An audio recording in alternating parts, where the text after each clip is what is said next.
there, friends. Rebecca here, the Dragon Librarian from Farmington Community Library, and I've got Zephyr with me here today to talk with you about a book that I just absolutely love. I just finished it over the long holiday weekend. I think it's absolutely fantastic, and I just have a feeling that you guys are going to really like it too.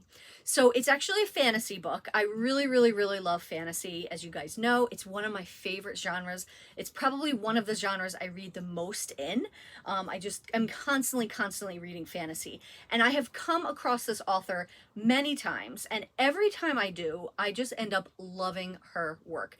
Her writing is so unique. The stories are just fantastic and so diverse and incredible and just different. Like, there's just such a unique aspect to all of her books that I just can't help loving all of them.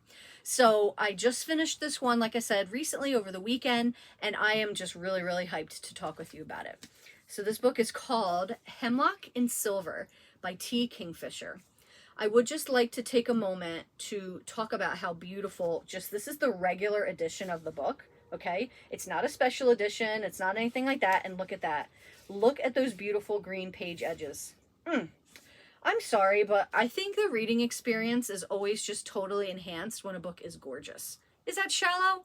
Maybe. I don't know. I don't care. I love it. Love it when a book is pretty. There's also some really cool end papers in here. The actual naked hardcover is really good. So all in all, just looking at this book, it is a feast for the eyes. There's a lot going on here with the cover. Absolutely beautiful. So let's talk about Kingfisher for a moment. So Kingfisher is an author who's written many books, mostly fantasy and horror. Sometimes books that sort of like straddle that line in between fantasy and horror. Sometimes they're just really dark fantasy, and sometimes they're just fun, adventurous fantasies. Now, she's written books for a while, and I believe that all of her works were previously either self-published or indie published, because now that Tor, which is like a major publishing company, has picked her up, they've been putting out all of her backlog of books, and so we're getting like a couple a year, which is fantastic for us, right? Because we get to completely indulge in all of her writing. I read one of her books earlier in the year, Sword Heart, that I thought was just absolutely phenomenal. And this book, I just absolutely loved it. So like I said before, her writing is very unique, and the story in this one is no different. So the main character in this book is healer Anja. She is a healer, kind of.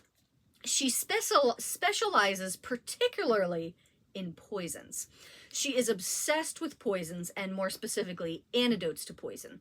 When she was younger, she had a cousin die of ingesting this poisonous herb, and ever since then, she just has not been able to let go this passion, maybe even an obsession with poisons. What is poisonous? How can you get the antidote for it? What causes it? Why does it grow here? All this different stuff. So she keeps this big venomous snake as a lot of people in the book call it her pet, but she calls it her colleague, to help her with these poisons. And she goes to people's houses if they've been poisoned or suspected of it, to try to help them. So she is sort of living her own best life, right? Being able to take part in what she's obsessed with and live her life. Well, her normal ordinary routine is interrupted by the king one day, who just appears in her place, completely stupefying her, and he wants her help because his youngest daughter, Snow, is ailing. She seems to be sick, she's getting weaker by the day, and nobody can figure out what's going on. And the king is suspecting that possibly somebody is poisoning her. So he is requesting, if a king can request, Anja to go with him to the palace to try to figure out what is going on with Snow. So Anja's not happy about it because she's going to be torn away from her introvert life of poisons and antidotes and her little colleagues and stuff. But she does it, because how can you say no to the king, right? Once she gets there, though, she's stumped. The Snow is obviously wasting away from something, but she just cannot figure out what it is.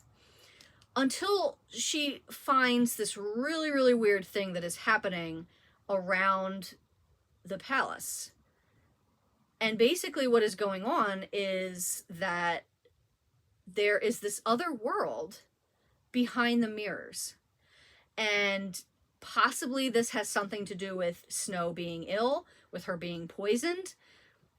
I don't know. I can't tell you because I want you to read the book and find out. But Anja has to figure out what is going on with this world behind the mirrors, if there is something nefarious with that is causing the issue with Snow, and even just, why is that even there? What is happening with that?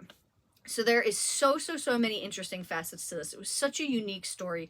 The way that the world is built, like with their religion system and even just the government system and the politics and just everything about this book felt really fresh and unique.